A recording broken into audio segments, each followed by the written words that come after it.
Hello बच्चों, कैसे हो? आपका स्वागत है त्रिपान स्टडी सेंटर में। आज जो हम करने जा रहे हैं क्वेश्चन पेपर, ये क्वेश्चन पेपर जो है कक्षा 10वीं के विद्यार्थियों के लिए है जो एनआईएस बोर्ड में पढ़ते हैं और जो काफ़ी महत्वपूर्ण है। यहाँ पर त्रिपान स्टडी सेंटर आपके समक्ष क्वेश्चन पेपर प्रस्तुत करेगा जो हिंदी इंग्लिश दोनों माध्यम में होंगी और हर एक सब्जेक्ट का होगा, तो ये काफ़ी महत्वपूर्ण आपके लिए बन जाता है। इसमें हम हर एक क्वेश्चन को एनालाइज करेंगे जो एग्ज़ाम में आएगा। देखिए, इन क्वेश्चनों को करना आपके लिए फ़ायदेमंद साबित होगा। मैं दूसरे व्यक्तियों की तरह ये नहीं कहूँगा कि 100% आएगा, 100% आएगा, ऐसा कुछ भी नहीं है। जो बच्चे अच्छे से पढ़ेंगे, जो समझेंगे, वो ज़रूर ये कर पाएंगे। और ये क्वेश्चन महत्वपूर्ण रहता है क्योंकि एग्ज़ाम पॉइंट ऑफ व्यू से है, इसलिए जो मुझे लगा महत्वपूर्ण है उसको आपके समक्ष प्रस्तुत किया है। और इसको अगर आप समझ लेते हो तो ये एग्ज़ाम के लिए भी महत्व रखेगा। और यहाँ पर त्रिपान स्टडी सेंटर ने सारे सब्जेक्टों को लेके आया है क्वेश्चन पेपर, तो ये आपके लिए महत्वपूर्ण बन जाता है। और ये सब तब देख पाओगे जब आपको नोटिफिकेशन समय समय पर मिलता रहेगा। और ये देखिए, क्वेश्चन काफ़ी महत्व रखेगा एग्जाम व्यू से, तो ये आपके लिए ज़रूरी भी है। चलिए देखते हैं आज हमारे समक्ष कौन सा क्वेश्चन पेपर आया है। Today we discussion most important question paper here class 10 NIS board here. The question paper is a social science is important for the exam point of view. Let's see question here. The question here, the Brownian is. You know that is the most important question for the exam point of view. The Brownian is. The first of all here, a definition of Brownian is here. The Brownian age is a historical period, the lasting from approximately 3300 BC to 1200 BCE. That's the most important period time here. 3300 BC to 1200 BC. There's a Brownian age history here. It is characterized by the use of browsing. There's a characteristic here, use of browsing. Browsing, there is use of written in some area. And other feature of early urban civilizations also here. The Brownian age is the second principal period of the 3-age system proposed in the 1836 by Christian Jurgensen here. And Thomson to the classify the study a sense society and history. It is also considered the second phase of three in the Middle Age. Let's see characteristics of the Brownian age here. You know that the Brownian age was characterized by the discovery of metal melting. You know that is the most important here, discover of metal smelting here. And the formation of highly densely populated society. You know that the Brownian age here, the formation of the highly densely populated society. And there is the emergence of the earliest organized state. That's important here. There is a organizing state here. That's the most important for the Brownian age. The earliest complex social structure with the class differentiation and comprising the people and the ruling class. That's important. There is a complex social structure and class differentiation and comprising also the people and the ruling class. And at last, and the increasing of welfare with the is sophisticated weaponry. That's important for the Brownian age classification here. यहाँ पर जो हमारा question आया है कक्षा 10वीं के विद्यार्थियों के लिए है जो NIS बोर्ड में पढ़ते हैं और जिन्होंने अपना सोशोलॉजी जो है सब्जेक्ट रखा है, उनके लिए क्वेश्चन पेपर है। और ये क्वेश्चन पेपर काफ़ी महत्वपूर्ण है एग्जाम पॉइंट ऑफ व्यू से। देखा जाए तो हमने यहाँ पर पेपरों को एनालाइज करके क्वेश्चन सब लाए हैं जो काफ़ी महत्वपूर्ण है। आपको हर एक क्वेश्चन को ध्यानपूर्वक समझना है, करना है। इसी के अंतर्गत हमारा यहाँ पर क्वेश्चन आया है कांस्य युग। देखिए, कांस्य युग जो था एक काफ़ी महत्वपूर्ण समय काल थी जो देखा जाए जो ऐतिहासिक तौर पे भी काफ़ी महत्वपूर्ण यहाँ पर अपना स्थान रखता है। और देखा जाए तो इसका समय काल जो था 3300 ईसा पूर्व से लेके 1200 ईसा पूर्व तक माना गया है, क्योंकि कांसा युग एक नया ही युग का शुरुआत था, एक नया युग का जो है शुभ आरंभ थी। और इसके समय काल तो आपने समझ लिया होगा कि 3300 ईसा पूर्व से लेके 200 ईसा पूर्व के समय माना गया है। इसकी विशेषता कांसा का उपयोग था। कांच का उपयोग करना इस समय काल की एक महत्वपूर्ण विशेषता थी और कुछ क्षेत्रों में लेखन का उपयोग और प्रारंभिक शहरी सभ्यता की अन्य विशेषता भी हमें देखने को मिला है कि यहाँ पर आरंभिक शहरी सभ्यता यहाँ विकास कर रही थी। कांस्य युग ऐसा युग था जहाँ पर शहर जो था अस्तित्व में आई थी। कांस्य युग प्राचीन समाजों और इतिहास के वर्गीकरण और अध्ययन के लिए जो है क्रियंस जुगेसन थॉमसन द्वारा जो 1836 में प्रस्तावित 3 युग प्रणाली का दूसरा प्रमुख काल माना जाता है।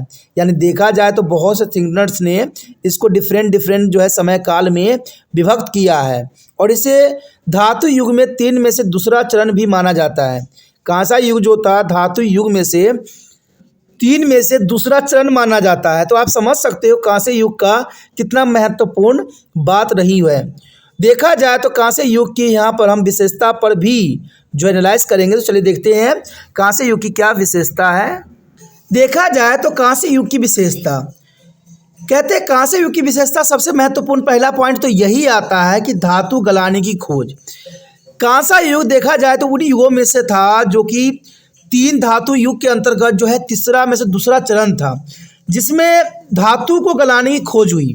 आप समझ सकते हो कि पहले के जो औजार हुआ करते थे तो उसका जो है कोई रूप नहीं होता था, कोई शेप नहीं होती थी और उसमें जो है काफ़ी जो है सफाई नहीं होती थी। लेकिन धातुओं को पिघलाने की जो खोज हुई इस समय काल में, वो हथियारों को एक नया ग्रुप और नया रंग देने के लिए महत्वपूर्ण बन गया। तो देखा जाए कांस्य युग की सबसे महत्वपूर्ण विशेषता यही थी कि इसमें धातु गलाने की खोज हुई और धातु गलाने के कारण जो है काफ़ी महत्वपूर्ण माना जाता है। देखा जाए तो कांस्य युग में अधिक धनी आबादी वाले समाजों का गठन होने लग गया था। यानी कांसा युग जो है काफ़ी धनी आबादी वाले संगठनों और समाजों के रूप में जाने लगा। तो ये महत्वपूर्ण विशेषता है कि इसमें अधिक धनी आबादी वाले समाजों का गठन होने लगा। और देखा जाए तो सबसे पहले संगठित राज्य का उदय हुआ। यानी यहाँ पर ही राज्य का अस्तित्व भी हमें देखने को मिला और ये कांसा युग में ही था। इसलिए देखा जाए तो एग्जामिनर हमेशा कांस्य युग का क्वेश्चन डालता ही डालता है कोई ना कोई रूप में। तो ये महत्वपूर्ण आपके लिए बनता है क्योंकि ये समय काल ऐसा था जहाँ पर बिल्कुल ही जो है जीवन ही बदलने वाली थी, समाज ही बदलने वाली थी और इसका शुरुआत जो था कांस्य युग से ही हुआ जहाँ पर उन्होंने धातु गलाने की खोज कर लिया। उस समय धनी आबादी वाले राज्यों का गठन होने लगा और सबसे महत्वपूर्ण बात है कि इसमें संगठित राज्यों का उदय भी हुआ। कहते हैं वर्ग विभेदीकरण वाली सबसे आरंभिक जटिल सामाजिक संरचना जिसमें लोग और शासक वर्ग शामिल थे वो कांस्य युग में ही थे जहाँ पर दास और राजा की जो है कहानी शुरू हो गई। तो ये कांस्य युग से ही शुरुआत हुई। देखा जाए तो आधुनिक हथियारों के साथ युद्ध में वृद्धि भी हुई। कहते हैं जैसे जैसे इनके पास हथियार आने लगा उसी प्रकार से जो है युद्ध का शुभ आरंभ भी कांस्य युग से ही शुरू हुई। तो कई मानने में देखा जाए तो कांसा युग की विशेषता काफ़ी महत्वपूर्ण एग्जाम पॉइंट ऑफ व्यू से बनता है। तो question on your screen, there is a factor affecting the climate of India. You know that is the most important question for the exam point of view here. The factor affecting the climate of India. The variable that control the temperature change in the climate of India are climate control. The major climate control are 6 in number. Major climate control here 6 number here, and there are very discussions below here. First of all is come here latitude. You know that latitude is a sin. The world is a sphere. Not all places are receive the same amount of sunlight. That's an important point here. There is a not all places are receive the same amount of sunlight. As we move from to the equator to the poles, the temperature is drop. As we are moved from the equator to the poles, the temperature is drop. The second factor here, altitude. As we are climb higher above the surface of the earth, the temperature is drop. You know that's important. As we climb higher above the surface of the earth, the temperature is dropping here. And the next here, The pressure and wind system. You know that pressure and wind system, that is the most important. The latitudes of each location affect the pressure and wind system there. As a result, it is affect the temperature approximately here. You know that the third factor here, pressure and wind system, that's important. And fourth here, approximate to the sea. The approximate to the sea. Reasons here, due to the distance from the sea coastal area is cooler than to the inland area. And extremely weather conditions are more prevalent, and there is an effect to the dimensions as the distance from the ocean increases. That's important here. The due to distance from the sea coastal area is cooler than to the inland area. And the next here, ocean currents. Ocean current, that's important. The cold ocean current flowing over our regions will be decrease the temperature of that area where warm currents and will be increasing the temperature. That's important. The next and last here, relief features. You know that relief feature is the most important here. The factor relief features are the barrier that block a current from the entering the country, and high mountains act a barrier for the cold or hot wind. That's important. It is a relief features here. The higher mountains act as a barrier for the cold or hot wind. That's most important 6 point here for the exam point of view. देखा जाए तो हमारे समक्ष यहाँ पर जो question आया है कक्षा 10वीं एनआईएस बोर्ड का है, सोशल साइंस का यानी सामाजिक विज्ञान का है, जो काफ़ी महत्वपूर्ण है। और यहाँ क्वेश्चन है कि भारत की जलवायु को प्रभावित करने वाले कारक। देखा जाए तो ये क्वेश्चन बहुत ही important exam point of view से बनता है और आपको इसको अच्छे से करना है, क्योंकि ये क्वेश्चन एग्जाम में हमेशा बना रहता है कि भारत की जलवायु को प्रभावित करने वाले कौन कौन से कारक होते हैं। देखा जाए तो भारत की जलवायु में तापमान परिवर्तन को नियंत्रित करने वाले चर जलवायु नियंत्रित होती है, यानी यहाँ पर जो है चर जलवायु इसको नियंत्रित करते हैं। और अगर हम यहाँ पर देखें तो प्रमुख जलवायु नियंत्रण की संख्या 6 मानी गई है, यानी 6 जो है यहाँ फैक्टर है जो टेम्परेचर कंट्रोल करती है। उनके बारे में हम यहाँ पर जो है एक के बाद एक जो है विस्तार पूर्वक जानने की कोशिश करेंगे, जो काफ़ी महत्वपूर्ण रहेगा। इन 6 जो है नियंत्रण तत्व पे देखेंगे। देखा जाए तो पहला आता है अक्षांश।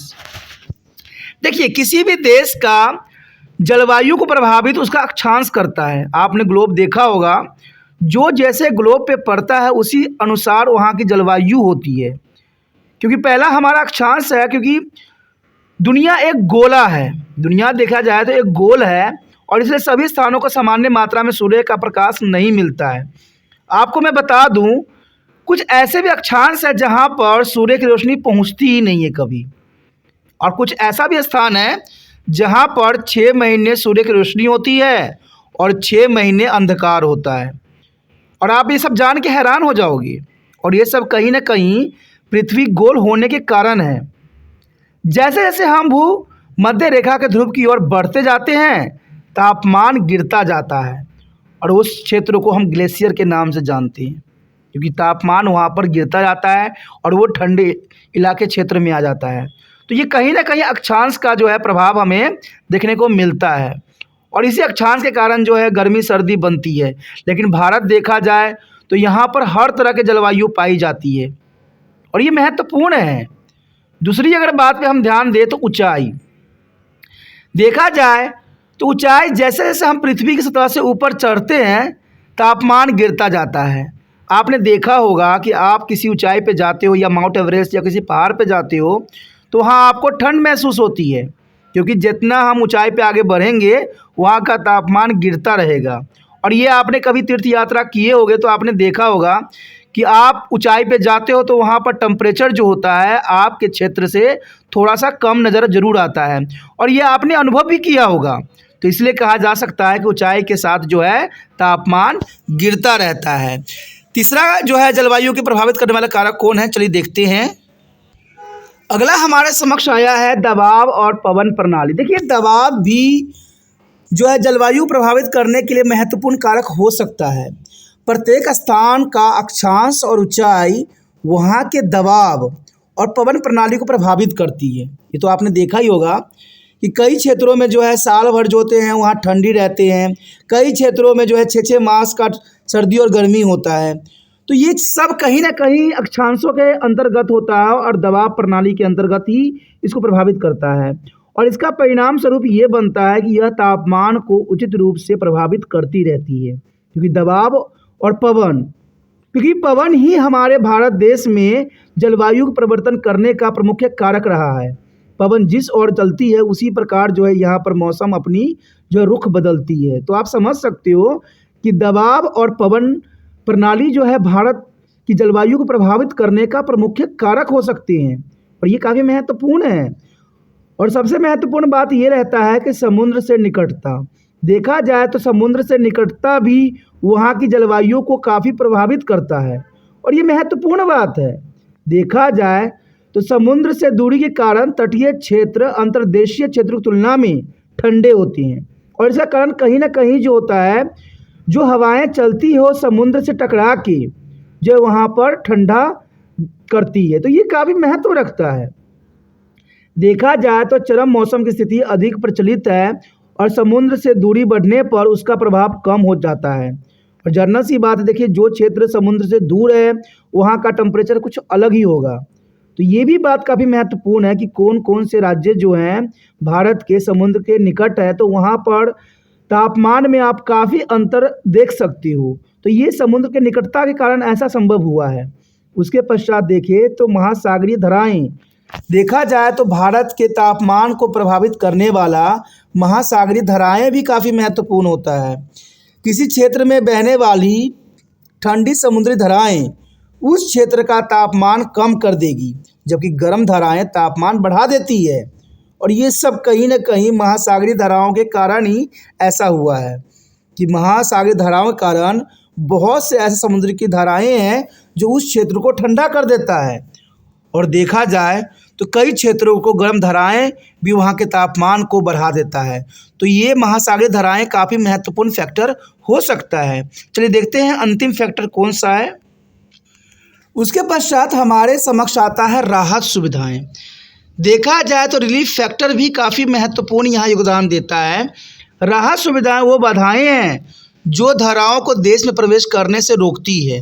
इसका मतलब ये हुआ दोस्तों कि भारत में अगर इतना मौसम बनता है, क्योंकि आपको पता होना चाहिए कि भारत जो है ऋतुओं का देश माना जाता है। भारत ही ऐसा देश है जहाँ पर 6-6 ऋतु जो है इंतज़ार करती है। तो इसका कारण कहीं ना कहीं यहाँ पर बड़े बड़े ऊंचे ऊंचे पहाड़ों का भी महत्वपूर्ण योगदान होता है। ये ऊंचे पहाड़ जो होती है ठंडी या गर्म हवाओं के लिए अवरोधक का काम करता है। कहते हैं देखा जाए ठंड हवाएं जो दूसरे देशों से आती है, तो वो जो बड़े बड़े पर्वत होते हैं उन हवाओं को भारत में प्रवेश करने से रोक देती है, और कई क्षेत्रों से जो गर्म गर्म हवाएं आती है उनको भी जो है ये पर्वत श्रृंखलाएँ उनको भारत में प्रवेश करने से रोक देती है। और जो भारत की हवाएं होती है, जो भारत का मौसम पैटर्न बनता है, कहीं ना कहीं ये बड़े बड़े पहाड़ों का बहुत ही महत्वपूर्ण योगदान होते हैं। आप देखते हो कि जो जेट धाराएं चलती है, जो बड़े बड़े गर्म लू की हवाएं चलती है, जो मौसम के पैटर्न बदलते हैं, ये मौसम के पैटर्न जो होते हैं जब ये पहाड़ों से टकराती है तो यहाँ पर वर्षा का पैटर्न भी बदल जाती है। और ये आप मानचित्र पे भली भांति देख सकते हो, समझ सकते हो। तो राहत सुविधाएं भी काफ़ी महत्वपूर्ण है कि ऊंचे पहाड़ ठंडी या गर्म हवाओं के लिए अवरोधक का काम करती है। Question here, what is mean a social economical development? That's important here. Social economical development, the social economic development here, the process by which the economical well begins as a quality of life of a nation and regions, local community or on individual are improved according to the targeted goal and objectives. That's most important here. the process by which the economical well began and quality of life of a nation and religions and local community or the individual are the improve according to the target goal and object. That's important here. And economical development strategy here, that's important. The thought of economical development priority very economic development strategy after aim is a common positive and results such as a see here creating more jobs and more job variety. That's important here. And keeping business and getting new one. The keeping businesses and the getting new one. A better quality of life and more people and businesses supplying taxes and the more productivity use of property. That's important here, economic development for the India and promoting your communities as a estes. That's important. And the next year, making and selling more local products. So making and selling more local products and getting more skilled workers living in your community. That's important here. The getting more skilled worker living in your community. That's important for the exam point of view here. हमारे समक्ष यहाँ पर question जो आया है कक्षा 10वीं के विद्यार्थियों के लिए जो NIS बोर्ड से पढ़ते हैं और देखा जाए तो ये क्वेश्चन सोशल साइंस का है जो काफ़ी महत्वपूर्ण है और मैं ये विश्वास दिलाता हूँ कि ये क्वेश्चन काफ़ी महत्वपूर्ण है सभी एग्ज़ाम पॉइंट ऑफ व्यू से। और हमारे समक्ष यहाँ क्वेश्चन आया है, क्वेश्चन है कि सामाजिक आर्थिक विकास से क्या अभिप्राय है। आखिर आप सामाजिक आर्थिक विकास से क्या समझते हो, क्या आप इसका अर्थ लगा सकते हो। तो क्वेश्चन तो यहाँ पर बहुत ही स्पष्ट है। देखा जाए तो वह प्रक्रिया जिसके द्वारा लक्षित लक्ष्यों और उद्देश्य के अनुसार किसी राष्ट्र, क्षेत्र, स्थानीय समुदाय या किसी व्यक्ति की आर्थिक भलाई और जीवन की गुणवत्ता में सुधार किया जा सकता है, उसे हम सामाजिक आर्थिक विकास कहते हैं। यानी उसमें कोई राष्ट्र भी हो सकता है, कोई क्षेत्र भी हो सकता है, या कोई स्थानीय समुदाय भी हो सकता है, या किसी व्यक्ति की आर्थिक भलाई से उसके जीवन की गुणवत्ता में सुधार करने को हम जो है सामाजिक आर्थिक विकास कहते हैं।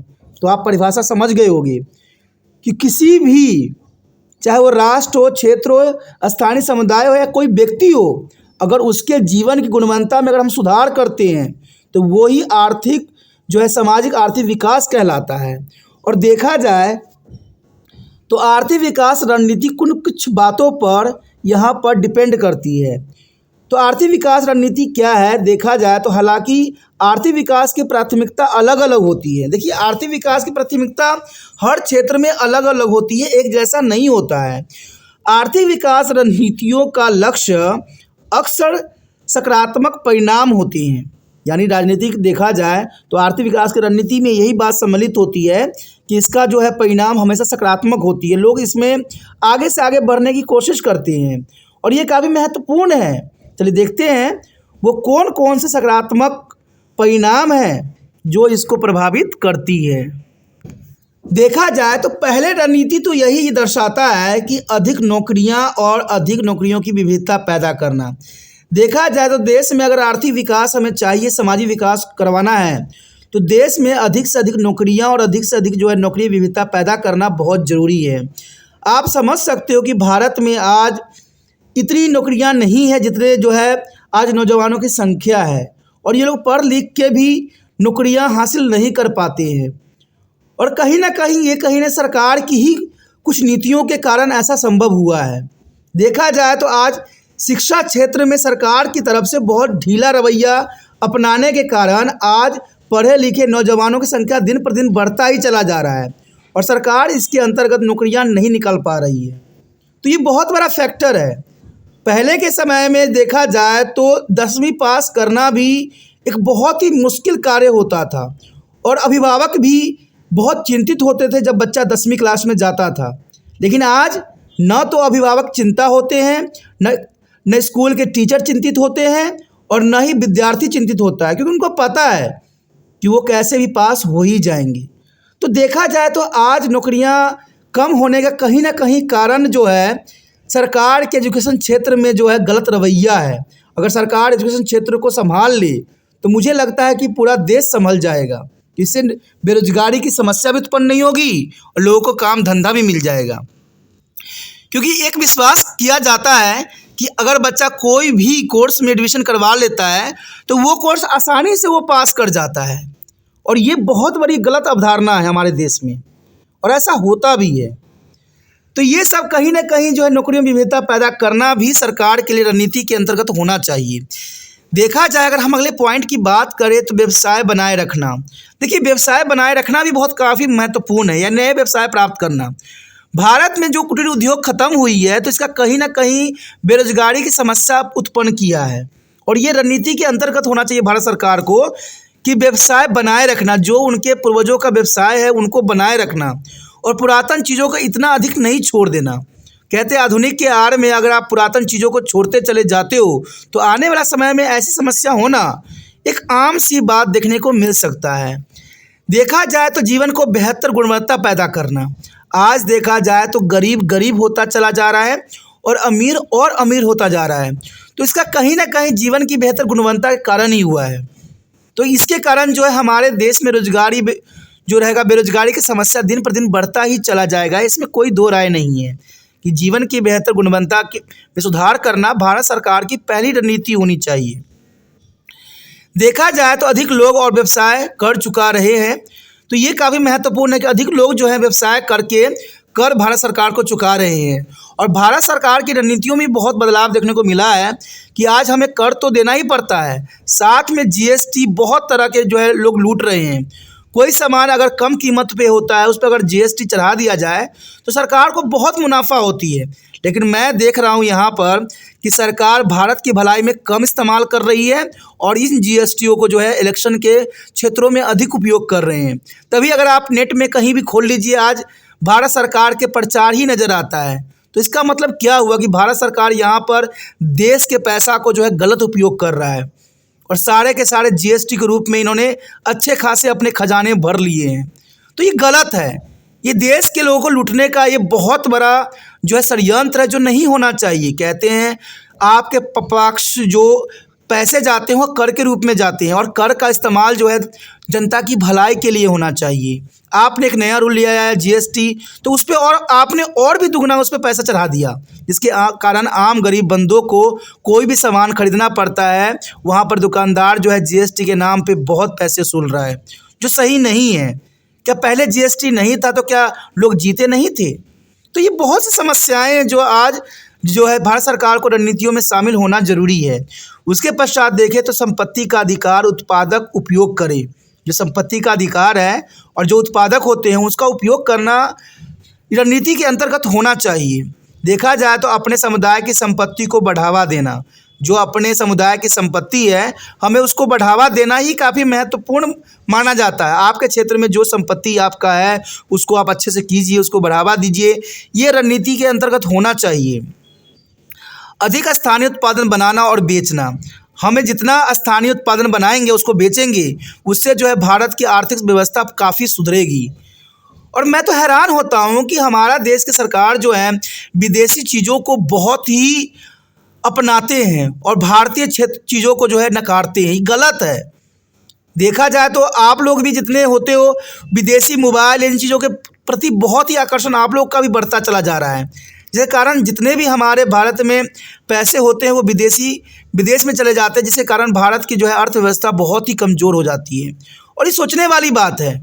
आपने बात सुना भी होगा कि बहुत से भारतीय उद्योगपति जो हैं वो भारत में तो व्यापार करते हैं, भारत को तो लूटते हैं, लेकिन विदेश में अपने सपनों का महल बनाते हैं। तो इससे भारत का ही अर्थव्यवस्था जो है कमज़ोर हो पड़ता है। उसके पश्चात देखें तो अपने समुदाय में रहने वाले अधिक कुशल श्रमिकों को प्राप्त करना, यानी कहते हैं एक श्रमिक से ही दूसरा श्रमिक बनता है, लेकिन उसमें कुशलता होती है, लेकिन अगर वो अपनी गुणवत्ता को बढ़ा ले तो वो अच्छा श्रमिक बन सकता है, अच्छे देश के लिए आर्थिक विकास में मददगार साबित हो सकता है। Question on screen, the challenge of facing Indian agriculture, you know that the question is the most important for the exam point of view. The challenges facing the Indian agriculture. the Indian agriculture a facing of challenge. First challenge here is small and fragmented land holding. You know that that's the most important challenge here. A small and fragmented land holding. The average farm size in India is a small. The average farm size in India is small, with around 85% of farm begin a less than 2 hectare in a size. The farm began a less than a 2 hectare in a size, which can be make it a difficult for a farmer to be a profitable. That's important here. Which can make it a difficult for a farmer to be a profitable. That's important. And let's see next challenge facing for the Indian agriculture here. The water scarcity. You know that the water scarcity that is the most important challenge for the Indian agriculture here. India has a high population density and a large agriculture sector which put a strain on water resources, making it a difficult for a farmer to irrigate their crop. That's important here. India is a high population density. You know that India's population is a number one for the all of world. There is a high density of population and the large agriculture sector which put a strain on the water resources and making it a difficult for a farmer to irrigate their crops. And next challenge here, soil degradation. You know that the soil degradation is important. Unstable farming practice such as the overuse of pesticide and fertilizers have a lead to soil degradation and reduce a crop yard in many parts of India. That's the most important challenge facing by the India, the pesticide and fertilizer. And this reason that lead to be soil degradation and reduce a crop yard in many part of India. That's important. And the next challenge here, the lack of access to be market. You know that lack of access to be market here. A small farmer in India often have a difficult accessing market to be sell their products and which can limit their income and economical growth. That's important here. The small farmers in India often have a difficult accessing market to be sell their product and which can limit their income and economical growth. There's a lack access of market here. That's an important challenge here. And the next here, food scarcity here. India has a large population. I have already discussed that India has a large population and a high level of food insecurity here, and which require increasing of food production and ensuring that is a food is accessible and affordable for all. That's a food security. That's an important challenge for the India facing this time here. The next year, climate change. You know that is the most important factor here. The most important factor in a challenge in India, the agriculture facing here, climatic changes. You know that is India is a many types of climate present here.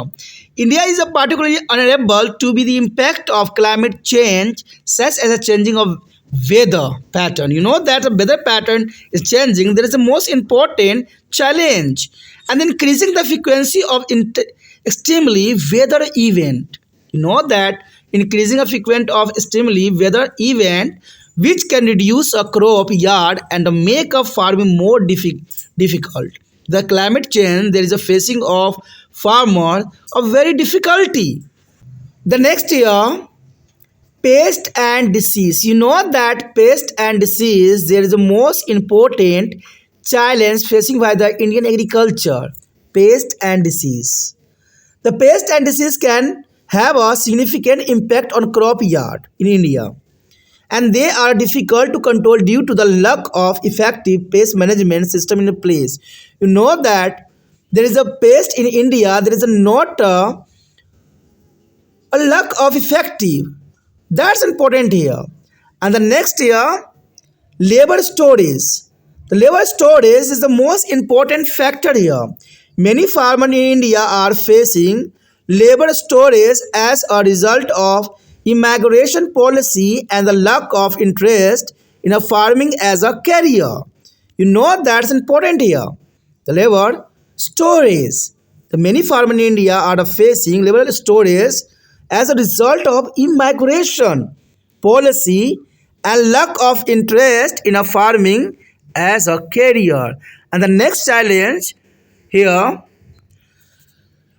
the next challenge here, high cost of production. You know that is the most important here challenge.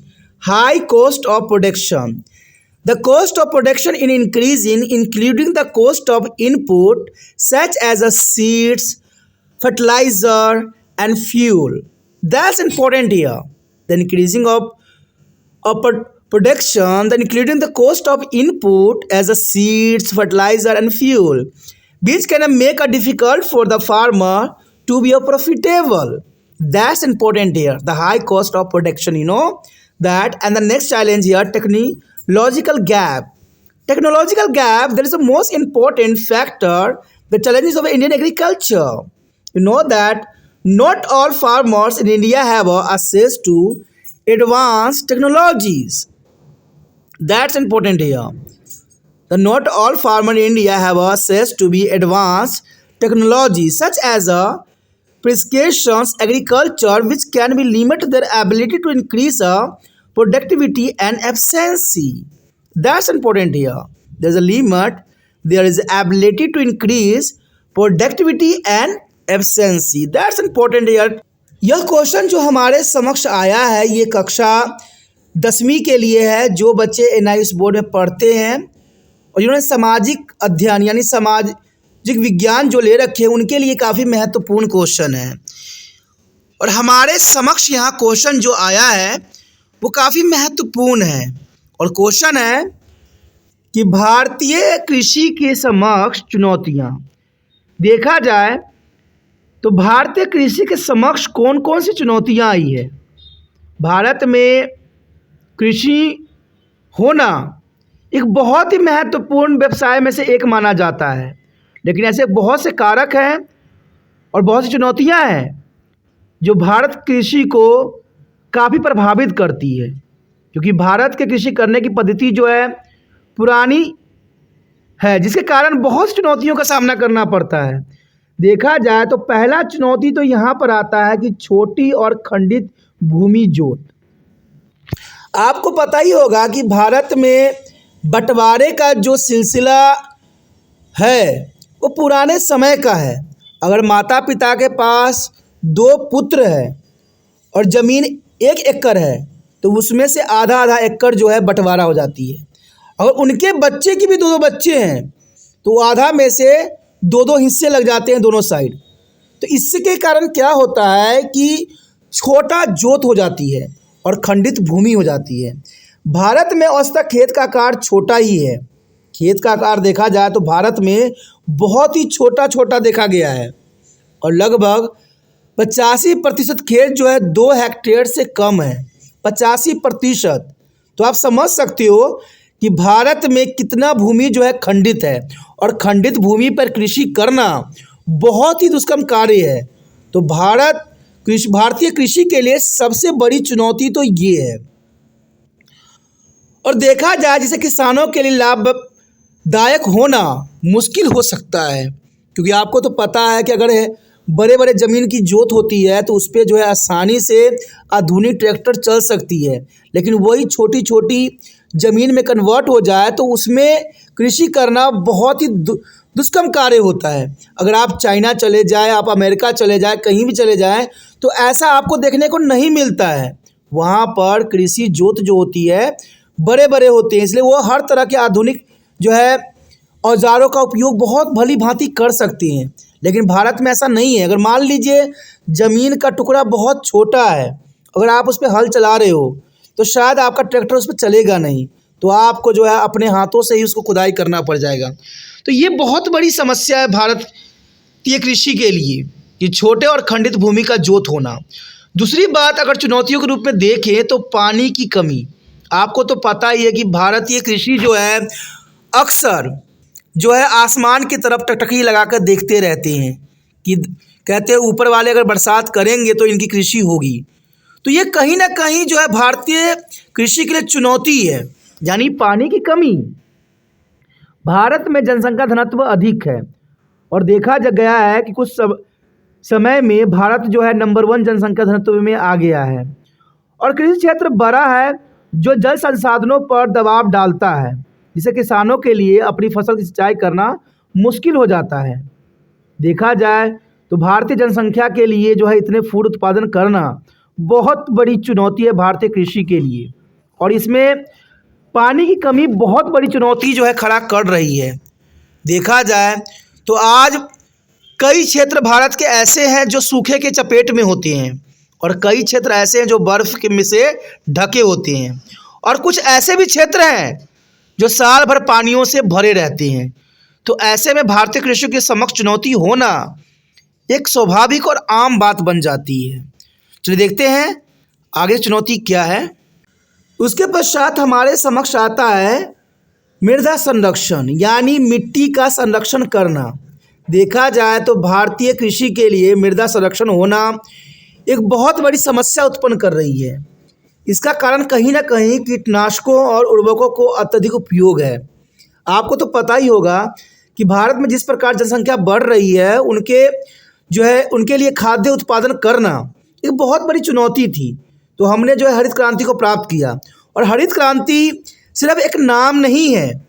इसमें आपको पता होना चाहिए कि हम जो है बीजों का, हाइब्रिड बीजों का उपयोग करते हैं, कीटनाशकों का उपयोग करते हैं, जिससे अधिक से अधिक उत्पादन हो सके।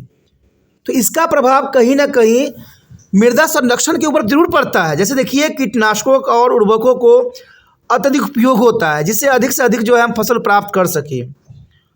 और जैसे अस्थिर कृषि पद्धतियों के कारण भारत के कई हिस्सों में मिट्टी का संरक्षण हुआ है और फसल की पैदावार भी कम हो गई है। तो इसमें कोई दो राय नहीं है, और ये बात सही है कि कई क्षेत्रों में जो है कीटनाशकों और उर्वरकों का उपयोग करने के कारण उन क्षेत्रों में जो है फसल का उत्पादन बहुत ही कम हो गया है, और ये बात सच्चाई है। देखा जाए तो अगला चुनौती जो है बाज़ारों तक पहुंच का अभाव। ये भी काफ़ी बड़ी समस्या जो है किसानों के लिए है और भारतीय कृषि के लिए है कि बाज़ारों तक जो है पहुंचाने का अभाव होना। भारत में छोटे किसानों का अक्सर अपने उत्पादन बेचने के लिए बाज़ार तक पहुंचने में कठिनाई होती है, और जिससे उनकी आय और आर्थिक विकास सीमित हो जाती है। और इसका कहीं ना कहीं मैं कारण भारत सरकार को ही बताऊंगा, क्योंकि हम आज आधुनिक युग में आ गए हैं जहां पर एरोप्लेन चलती है, जहां पर बड़े बड़े जो है टेक्नोलॉजी का इस्तेमाल किया जा सकता है। वहां पर अगर किसी क्षेत्र के फसल बर्बाद हो रहा हो, सड़ रहा हो, तो ये कहीं ना कहीं भारतीय सरकार की ही खामियां ही गिनी जा सकती है। क्योंकि आप समझ सकते हो कि इतने अधिक जनसंख्या के लिए खाद्य को संरक्षण करना काफ़ी महत्वपूर्ण और ज़रूरी बन जाता है, और इसके लिए भारत सरकार जो है वायु वाहन का उपयोग कर सकती है, जिससे जो है कोई भी सामान खराब नहीं हो और बहुत ही आसानी से दूसरे क्षेत्र में पहुंच जाए, जिससे दूसरे क्षेत्र के व्यक्ति भी उसका उपयोग कर सके। लेकिन कहते हैं इन चीज़ों में भारत सरकार का दिमाग नहीं लग रहा है, जो गलत है। आप सोचिए, आप ये सोच रहे होंगे कि भारत सरकार ने बहुत ऐसी समस्या का जो है समाधान किया है, लेकिन समाधान कहते हैं नज़र आना चाहिए। अगर छोटे किसान का फसल बर्बाद हो रहा है तो इसका मतलब भारत सरकार फेल है। कहते हैं हर चीज़ की महंगाई देखिए, साग सब्जियों की कितनी बढ़ती चली जा रही है, और कई क्षेत्रों में तो उसको नदियों में बहाने पड़ जाते हैं। तो ये कहाँ की जो है अक्लमंदी है कि एक क्षेत्र में लोगों को खाने के लिए जो है किल्लत हो रही है, दूसरे क्षेत्र में उसको नदियों में और समुद्रों में बहाया जा रहा है। तो ये तो भारत सरकार फेल होने के बराबर है। तो ये बाज़ारों तक पहुँचाना एक बहुत बड़ी चुनौती जो है कृषि के लिए है, जो काफ़ी महत्वपूर्ण पॉइंटों के अंतर्गत है। चलिए देखते हैं अगला पॉइंट क्या है। उसके पश्चात देखें तो खाद्य सुरक्षा। खाद्य सुरक्षा भी करना काफ़ी महत्वपूर्ण बनता है। भारत में बड़ी आबादी है और खाद्य असुरक्षा का स्तर ऊंचा है। देखा गया है कि भारत में खाद्य सुरक्षा का कारण कहीं ना कहीं भारत सरकार का ढीला रवैया है। आज अगर आप देख लोगे जहाँ पर खाद्य पदार्थ की संरक्षण होती है, वहाँ खुले में बरसात में फसलें सड़ रही होती है और उसको जो है कीड़े मकोड़े खा रहे होते हैं। और ये कहीं ना कहीं भारत सरकार की विफलता का कारण है। कहते हैं इलेक्शन में ये लोग 6,000 करोड़ से भी अधिक पैसे खर्च कर सकते हैं, लेकिन संरक्षण के लिए, खाद्य पदार्थ के संरक्षण के लिए ये जो है सुविधाएं नहीं बना सकते हैं, क्योंकि इनको तो अपने सीट का मतलब होता है, अपने जो है सीट हासिल करने का दायित्व रहता है। भारत में जो है भारत की भलाई कभी इनको नहीं सुहाता है। जितना मर्जी राजनीतिक नेता जो है पीठ थपथपा ले, ताली बजा ले, जितना मर्जी गारंटी दे दे, लेकिन मेरा विश्वास है कि इनकी कोई गारंटी काम नहीं आने वाली है जब तक वो छोटी छोटी बातों पर ध्यान नहीं देंगी। भारत में देखा जाए तो खाद्य सुरक्षा काफ़ी महत्वपूर्ण है, क्योंकि भारत जिस प्रकार से जनसंख्या बढ़ती चली जा रही है, खाद्य सुरक्षा होना बहुत ज़रूरी है। और देखा जाए तो भारत में खाद्य जो है असुरक्षित है, जिसके लिए खाद्य उत्पादन बढ़ाने और यह सुनिश्चित करने की आवश्यकता है कि भोजन अभी के लिए सुलभ और किफ़ायती हो।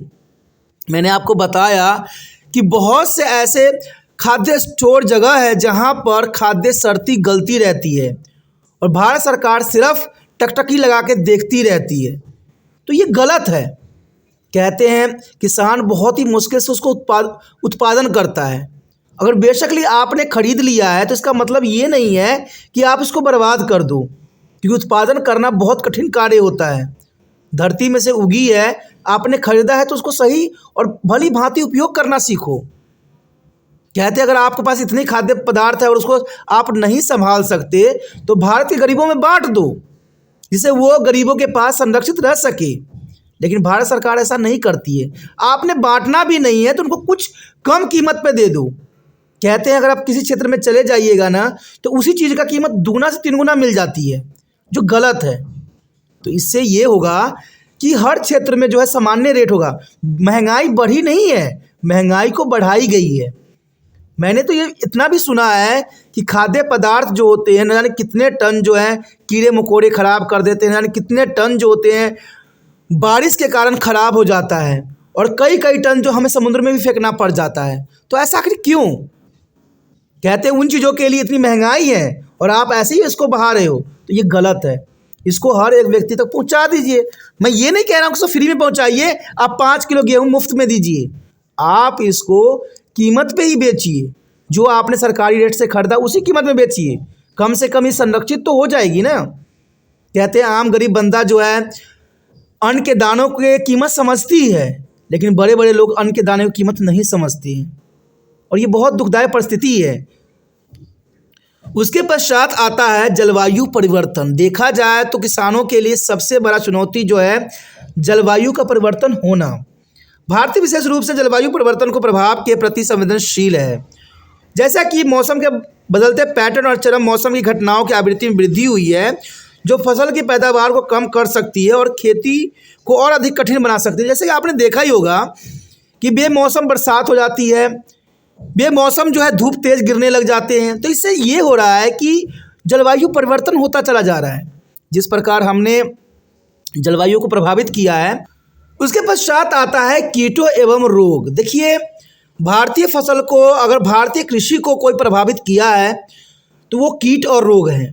कहते हैं कीट और बीमारियां भारत फसल की पैदावार पर महत्वपूर्ण प्रभाव डाल सकती है, और प्रभावी कीट प्रबंधन प्रणाली की कमी के कारण उन्हें नियंत्रित करना मुश्किल है, क्योंकि आज के समय में कीड़े भी जो हैं वो रेजिस्टेंस करना सीख गए हैं, क्योंकि हमने इस पर इतना हरित क्रांति के आड़ में उस पर उपयोग किया है कि आप जो है कीड़े मकोड़े भी इससे जो है रेजिस्टेंस करना सीख गए हैं।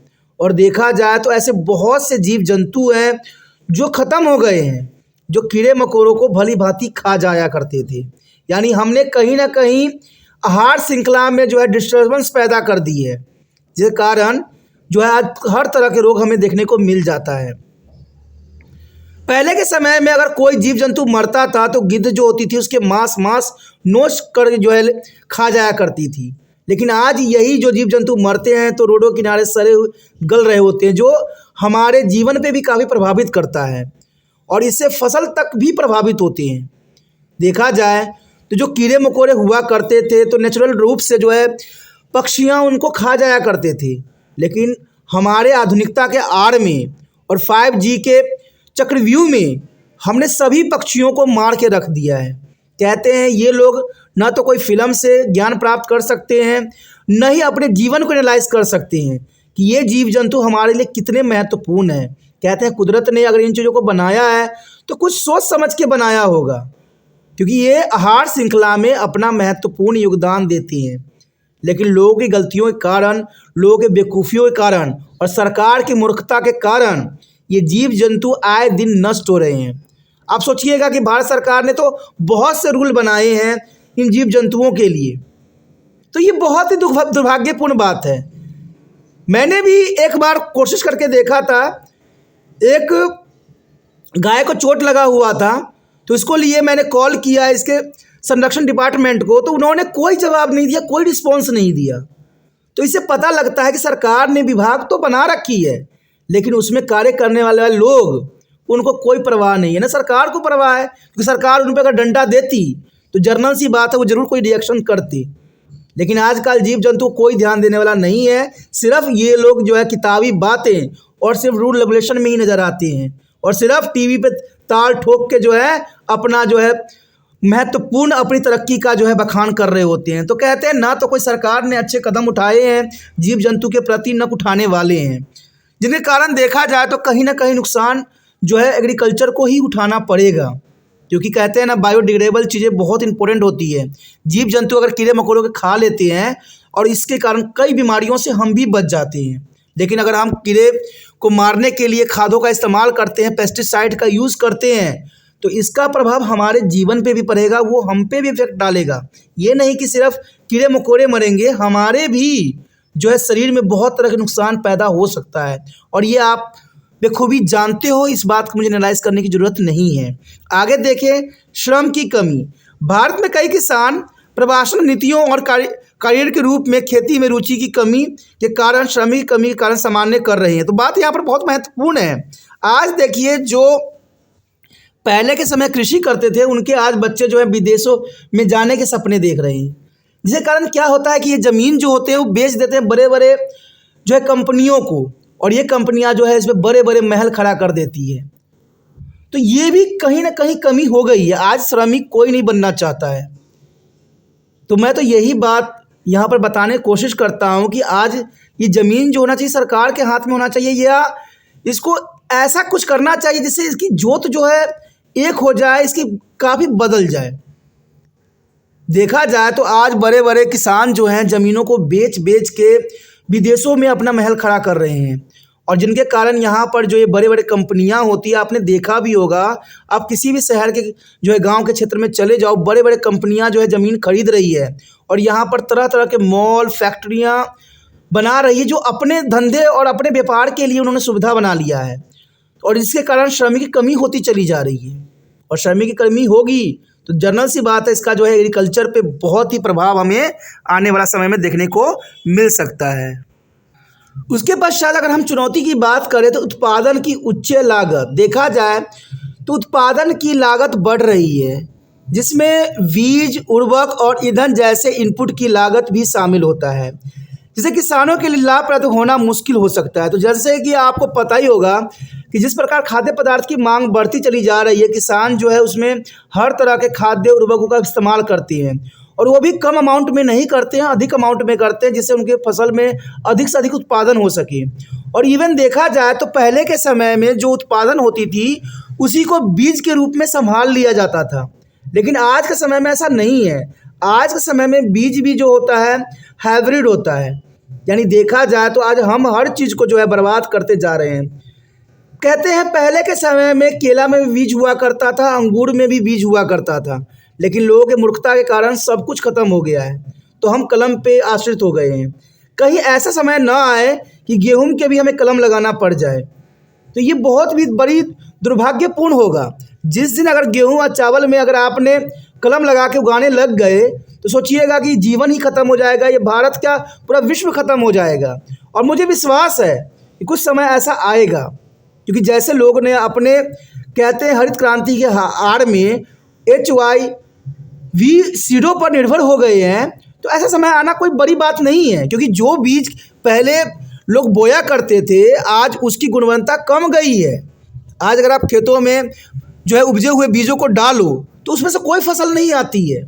तो इसका मतलब हम जो हाइब्रिड बीजों पर आश्रित हो गए हैं, और हाइब्रिड बीज का मतलब अगर मान लीजिए ख़त्म होता है, फिर क्या स्थिति पैदा होगा।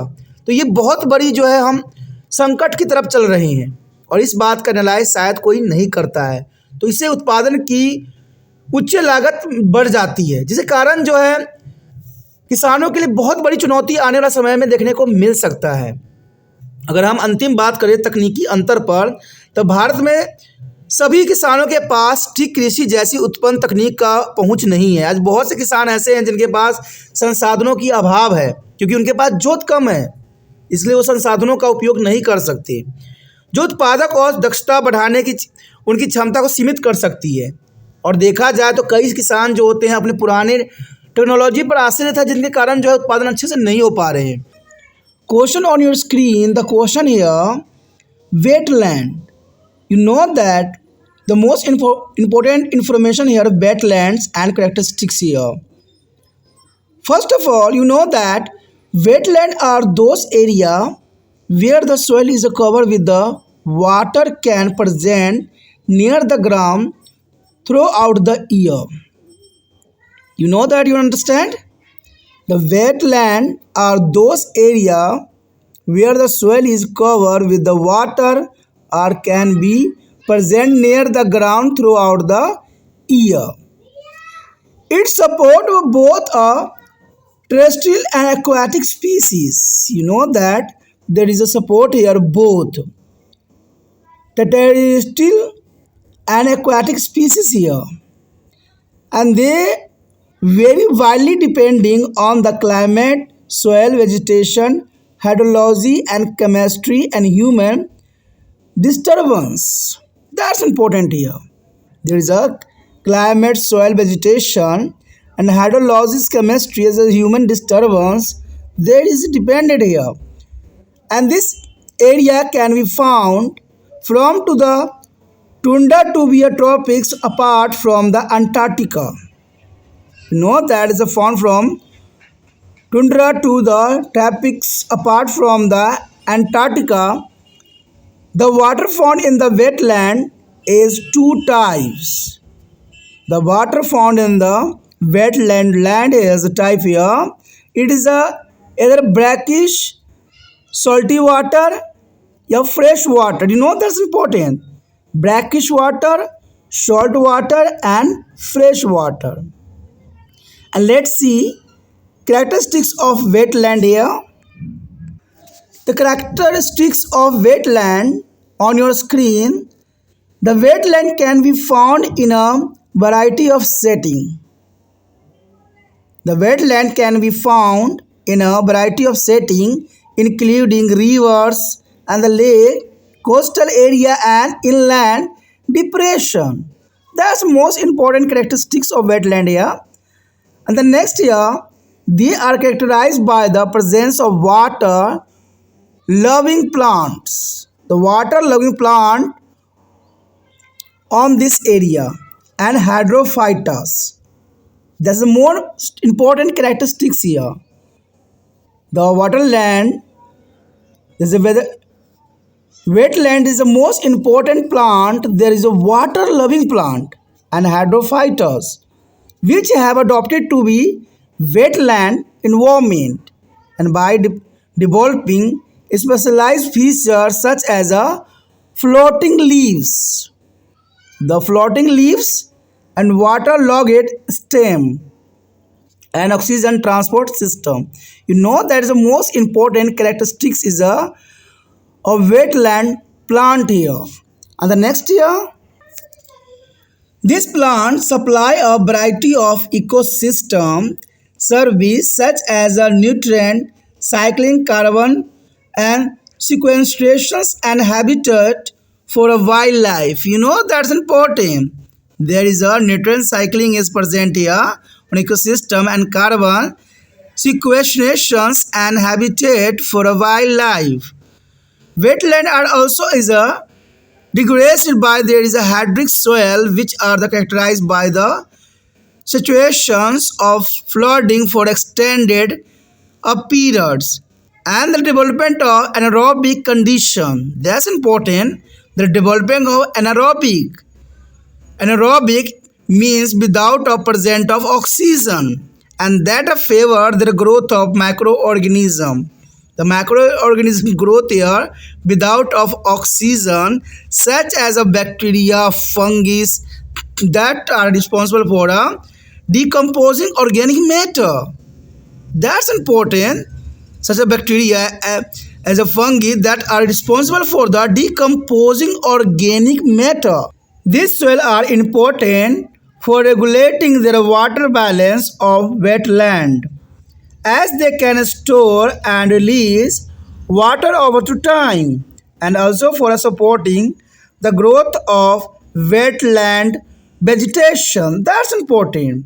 There is soil are most important for the regulating the water balance of wetland, and as they can store and release water over time, and also supporting the growth of wetland vegetation. That's important characteristics of wetland here. That's important for the exam point of view here.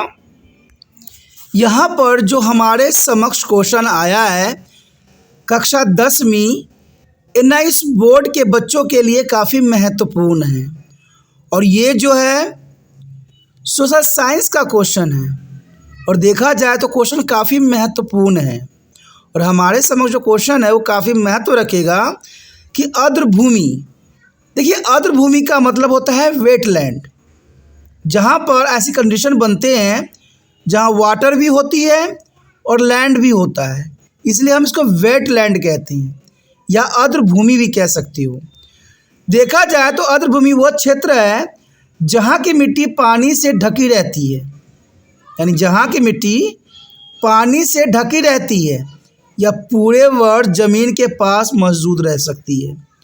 यानी देखिए, wetland का मतलब यही होता है आर्द्रभूमि का कि जिस क्षेत्र में पानी जो है काफ़ी मात्रा में हो और लैंड भी हो, यानी कभी लैंड हो कहीं वाटर हो, कहीं लैंड है कहीं वाटर, तो इस तरह के क्षेत्र को हम आर्द्रभूमि क्षेत्र कहते हैं।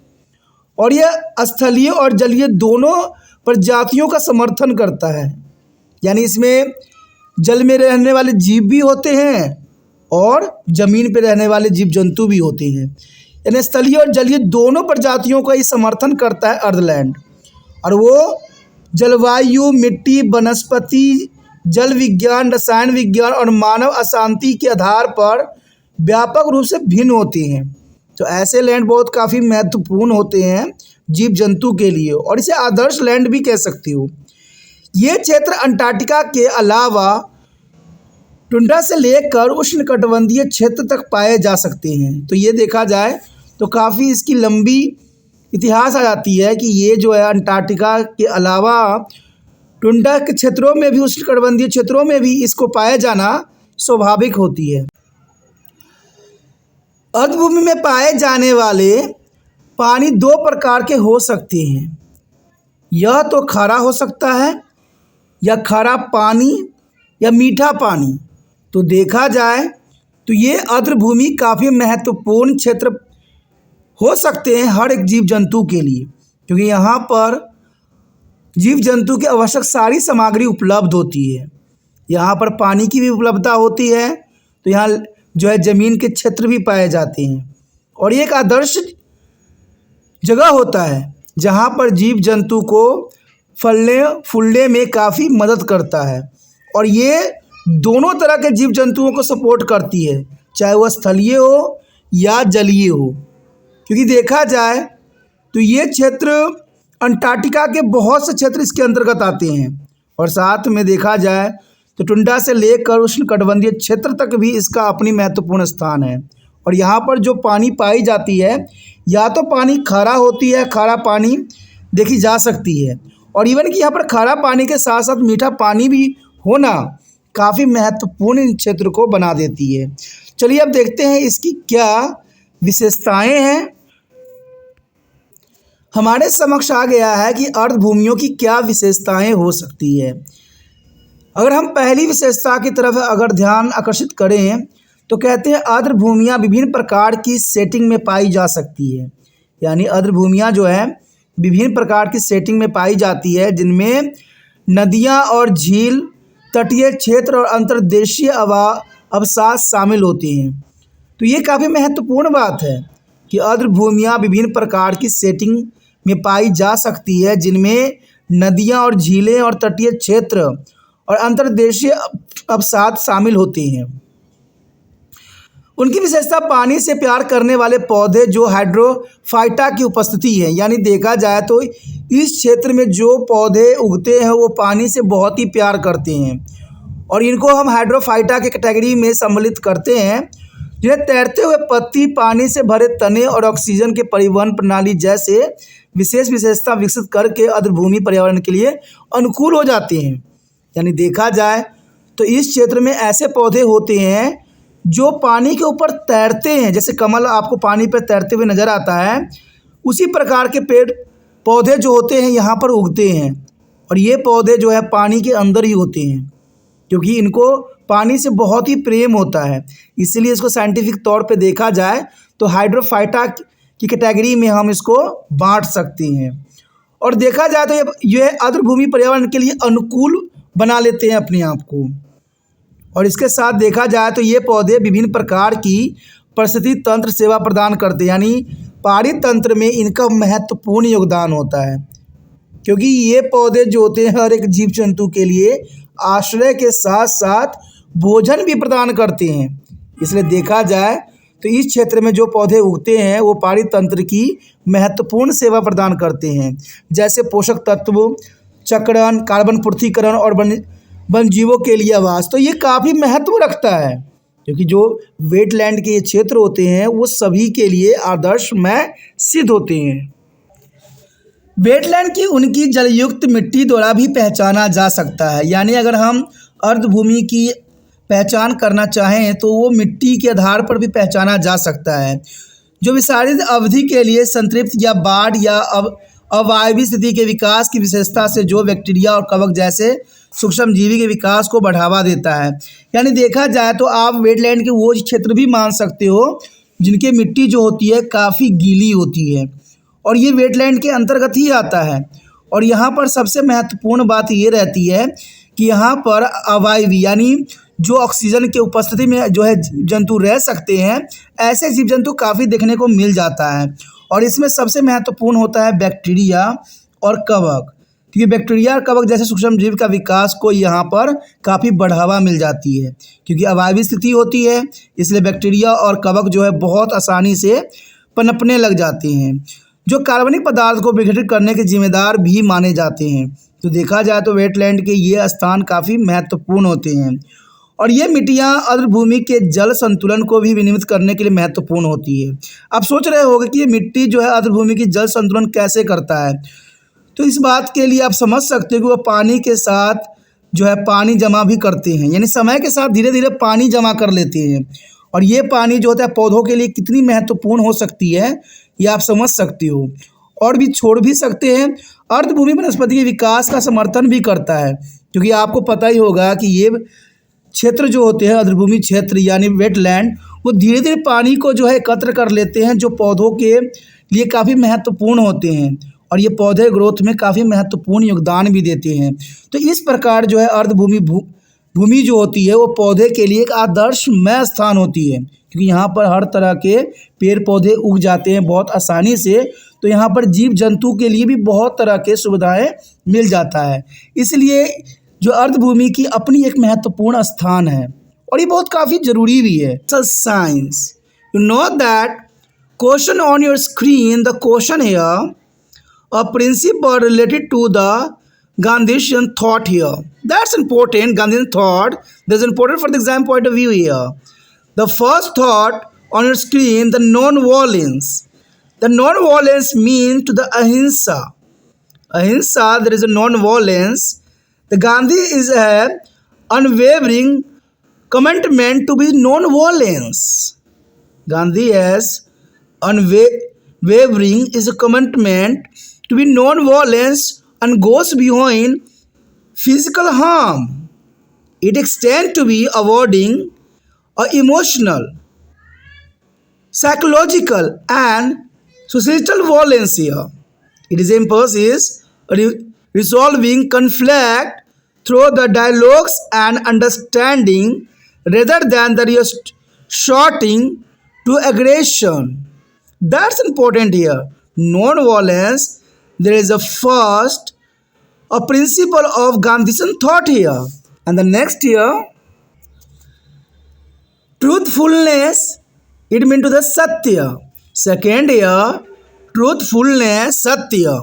The Gandhi's thought is the most important, truthfulness. Truthfulness from to be a bedrock of Gandhian's philosophy, and embracing honesty and transparency in our personal and public lives can help build up trust and promote to the genius dialogueness. That's important. Truthfulness means satya. And the next here, simplicity. The simplicity is the most important thought for the Gandhian here. The Gandhi is a advocacy for the simplicity and remind us to live with the favor of possessions and a smaller ecological footprint, and reducing stress and promoting meaningful experience. That's important here. The Gandhi's thought is a simplicity. And the next here, the self-reliance. Self-reliance means Swaraj. Self-reliance is the most important thought for the Gandhian here.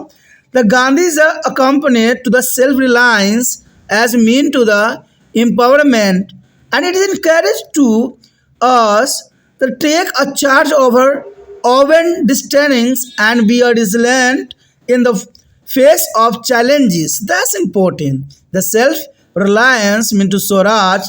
Gandhi is the most important principle here. The next and the last here, compassion and service means seva. That's the most important principle of Gandhian thought here. That's here, compassion and service to be others lies at the heart of Gandhi's as a teaching. And embracing these principles can foster and empathy and unity. That's important principle for the Gandhian thought here. That's important for the exam point of view here. यहाँ पर जो हम question करने जा रहे हैं ये कक्षा 10वीं के विद्यार्थियों के लिए है जो NIS बोर्ड से बिलोंग करते हैं और जिन्होंने सोशल साइंस लिया है यानी सामाजिक अध्ययन, तो ये काफ़ी महत्वपूर्ण उनके लिए क्वेश्चन बनता है। और हमारे समक्ष यहाँ पर स्क्रीन पर जो क्वेश्चन आया है, क्वेश्चन है कि गांधीवादी विचार से संबंधित सिद्धांत। गांधीवादी विचार से संबंधित कुछ सिद्धांतों को हमने एनालाइज करना है और देखा जाए तो ये question exam point of view से काफ़ी महत्वपूर्ण बनता है। गांधीवादी विचारधारा के अंतर्गत पहली गांधी जी जो विचारधारा रखते थे वो थे अहिंसा। अहिंसा काफ़ी महत्वपूर्ण यहाँ पर शब्द है। कहते अहिंसा के प्रति गांधी की अटूट प्रतिबद्धता शारीरिक क्षति से परे है और इसका विस्तार भावनात्मक, मनोवैज्ञानिक और सामाजिक हिंसा से बचने तक है और ये आक्रामकता का सहारा लेने के बजाय बातचीत और समझ के माध्यम से जो है संघर्षों को हल करने का जोर देता है। देखा जाए तो महात्मा गांधी ने जो बहुत बड़ा हमारे देश में आंदोलन चलाए और उन्होंने जो है अहिंसा का सहायता किया और अहिंसा का जो है सहारा भी लिया और इसी बेस पे वो आगे भी बढ़े, क्योंकि वो हमेशा यही मानते थे कि किसी को क्षति पहुंचा के हम अपनी बातें नहीं मनवा सकते। अगर हम उसी बात को बैठ के समझ के अगर हम उसको एनालाइज करके समझें तो वो हमारे लिए काफ़ी महत्वपूर्ण बन जाता है। कहते हैं समाज को हिंसा की आग में धकेल देना वो कदाचित उचित नहीं है, जैसे आज के समय राजनीतिक नेता सब करते हैं। देखते ही रहते हो आए दिन सांप्रदायिक दंगा फसाद चलती रहती है। तो महात्मा गांधी इस बात की विचारधारा नहीं रखते थे। वो हमेशा हर बात के सलूशन के लिए बैठ के भी जो है हल निकाला जा सकता है। आप देखते ही हो कि लोग किस प्रकार से जो है हिंसा का सहारा लेते हैं और बाद में जो है बात करके ही हल निकलता है। तो हिंसा किस लिए हम करें? अगर हमारी बात से ही बात निकल जाए, समस्या कोई भी समस्या का हल निकल जाए, तो इतनी बड़ी जो है सांप्रदायिक दंगा फसाद करने की क्या ज़रूरत है और भारत को जलाने की क्या ज़रूरत है। इसी बात को जो है महात्मा गांधी जी समर्थन करते थे कि हमेशा अहिंसा करना चाहिए, कभी भी हिंसा का सहारा नहीं लेना चाहिए। अपने विचारों को भावनात्मक मनोवैज्ञानिक तौर पे जो है बैठ के सलूशन करने की आवश्यकता होनी चाहिए। उसके पश्चात गांधी जी का जो दूसरा विचार था वो था सत्यता, यानी सत्य। सत्यता गांधीवादी दर्शन का एक आधार माना जा सकता है और हमारे व्यक्तिगत और सार्वजनिक जीवन में ईमानदारी और पारदर्शिता अपनाने से विश्वास बढ़ने और वास्तविक संवाद को बढ़ावा देने में मदद मिल सकती है। देखिए, आज देखा जाए तो हर व्यक्ति झूठ बोल के ही आगे बढ़ता है और झूठ के ही खेती करते हैं, लेकिन ऐसे लोग कभी भी कामयाब नहीं होते हैं। महात्मा गांधी जी का जो विचारधारा था वो सत्यता पर आधारित थी। कहते हैं, अगर आप सत्य बोलते हो तो सत्य सुनने वालों को तकलीफ तो होती है, लेकिन सत्य कभी मिटती नहीं है। सत्य कभी झूठा नहीं हो सकता है, क्योंकि जब भी आप कुछ करो तो हमेशा सत्य का सहारा लो, चाहे किसी को अच्छा लगे चाहे बुरा लगे, इससे कभी मत सोचो। कहते हैं सत्य हमेशा सत्य ही रहती है, सत्य को कभी झुठला नहीं सकते हैं। आज बेशक लिए आपकी बातें दुनिया न माने न समझे, लेकिन एक समय आएगा जब उनको इस सत्य को जो है अपनाना ही पड़ेगा। तो इसीलिए यहाँ पर गांधी जी इस बात पे जोर देते थे कि सार्वजनिक जीवन में ईमानदारी और पारदर्शिता रखना बहुत ही ज़रूरी है, और ये पारदर्शिता काफ़ी महत्वपूर्ण बन जाती है। उसके पश्चात गांधी जी सादगी, सरलता को काफ़ी महत्वपूर्ण मानते थे, यानी सिंप्लिसिटी पे वो बहुत जोर देते थे। इंसानों को इतनी दिखावा नहीं करनी चाहिए। आपने देखा भी होगा कि हमारे देश के बहुत से ऐसे मंत्री हैं जो इतने करोड़ करोड़ के कपड़े पहनते हैं जिनके अखबारों में सुर्खियां बन जाती हैं। तो महात्मा गांधी जी का विचारधारा यही था कि ऐसा दिखावा नहीं करना चाहिए, क्योंकि ये दिखावा करने से आप सर्वश्रेष्ठ नहीं बन जाओगे। हमारे ही देश में ऐसी कई घटना घटी है जो कहते हैं अखबार का फ्रंट पेज पे न्यूज़ बन गई थी। शादी के लिए गांधी जी की वकालत हमें कम संपत्ति और छोटे पारिस्थितिक पद चिन्ह के साथ रहने, तनाव कम करने और समर्थक अनुभवों को बढ़ावा देने की याद दिलाती है, यानी हमेशा हमें सरल रहना चाहिए। कहते हैं जो चीज़ आपके पास है उसी में आप जो भरोसा रखो, उस पर ही विश्वास रखो। जो चीज़ आपके पास नहीं है उसकी लालसा न करो। अगर उसकी लालसा करना है तो मेहनत करो, परिश्रम करो, लेकिन कभी भी गलत रास्तों का जो है अनुसरण न करो, क्योंकि सरलता काफ़ी महत्वपूर्ण होती है। और सादगी देखा जाए तो ये आपके लिए, जीवन के लिए भी और आने वाले भविष्य के लिए भी महत्वपूर्ण रहता है। इसलिए महात्मा गांधी जी जो है वो सादगी और सरलता पर जो है काफ़ी ध्यान देने की बात करते हैं। उसके पश्चात हमारे समक्ष आता है आत्मनिर्भरता, यानी स्वराज।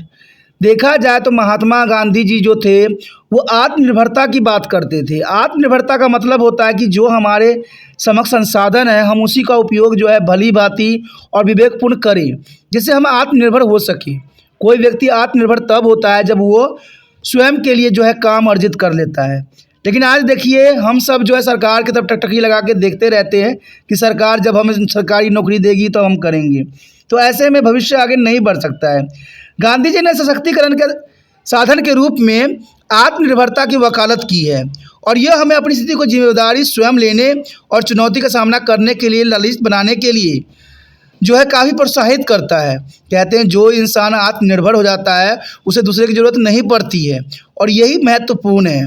लेकिन देखा जाए तो यहाँ पर सरकार को भी इस पर ध्यान देने की आवश्यकता है कि लोगों को सही जॉब, सही रोजगारी की व्यवस्था करे, जिससे ये आत्मनिर्भर हो सकें, किसी दूसरे पर आश्रित न रहें। तो गांधी जी का यही विचारधारा था, और सशक्तिकरण के आधार पर उन्होंने आत्मनिर्भरता की सदैव वकालत की। देखा जाए तो उनके अंतिम विचारधारा यही था कि करुणा और सेवा। कहते हैं तो आपने सुना ही होगा कि नर सेवा नारायण सेवा के समान होता है। इसलिए महात्मा गांधी जी सेवा को बहुत ही महत्वपूर्ण विचारधाराओं में से एक मानते हैं। कहते हैं दूसरे के प्रति करुणा और सेवा गांधी की शिक्षाओं के केंद्र बिंदु थे। ये देखा जाए तो करुणा और सेवा गांधी जी का महत्वपूर्ण शिक्षा का केंद्र था, और इन सिद्धांतों को अपनाने से सहानुभूति और एकता को बढ़ावा मिलती है, और इससे देश में भी काफ़ी शांति मिलती है। तो इसी बात को देखा जाए तो महात्मा गांधी ने काफ़ी महत्वपूर्ण बातों पर अपनी सिद्धांतों को रूप में यहाँ पर दर्शाया, जो काफ़ी महत्वपूर्ण है, और हम सभी भारतवासियों को इनकी विचारधाराओं पर आगे बढ़ना चाहिए। Question on your screen, the question here, impact of first world war in Russia. You know that's an important question here. The impact of First World War in Russia. You know that's an important impact here. Russia's as oven industry were a few in a number, and the country was cut off from to other supplier of industrial goods by the German control of Baltic Sea. That's important. There is a by the Germans control of the Baltic Sea. And the second year, industrial equipment are degraded more rapidly in the Russia, and then easywhere to the Europe by the 1916, and railway lines began to the break down. That's important here. There's the railway line began to the breakdown to the 1916 in Europe. That's important. And the next impact here, the able-bodied man were is called to the war. As a result, there were to the labor, a storage and a small workshop producing stimuli were to shut down. You know that's important. The able-bodied a man were is called out to the war. As a result, there is a labor shortage and a small workshop producing a stimuli were to shut down. And the next impact here, the large supplies of grain were sent to feed the army. That's important fact here. The large supply of the grain were sent to be feed the army for the people in the cities, and bread and flour because scarce. That's important. And since it's a move, a ration was sent for the army. There was a shortage of bread, forces, and civilian. And by the winter of 1916, roads at the bread shop were common. That's the most important impact of First World War in Russia. That's important for the exam point of view here. यहाँ पर जो हमारे समक्ष प्रश्न पत्र आया है वो कक्षा 10वीं के विद्यार्थियों के लिए है जो एनआईएस बोर्ड में पढ़ते हैं, और ये जो है सोशल साइंस का जो क्वेश्चन आया है काफ़ी महत्वपूर्ण है। और क्वेश्चन आप देख सकते हो, क्वेश्चन है कि रूस में प्रथम विश्व युद्ध का क्या प्रभाव पड़ा। देखिए, रूस में प्रथम विश्व युद्ध का प्रभाव, तो ये क्वेश्चन काफ़ी महत्वपूर्ण बन जाता है एग्जाम पॉइंट ऑफ व्यू से। देखा जाए तो रूस के अपने उद्योग संख्या कम थी, यानी रूस में जो था उद्योगिक संख्या कम थी, और ब्लास्टिकल सागर पर जर्मन नियंत्रण के कारण देश औद्योगिक वस्तुओं के अन्य आपूर्तिकर्ता के कट गया था।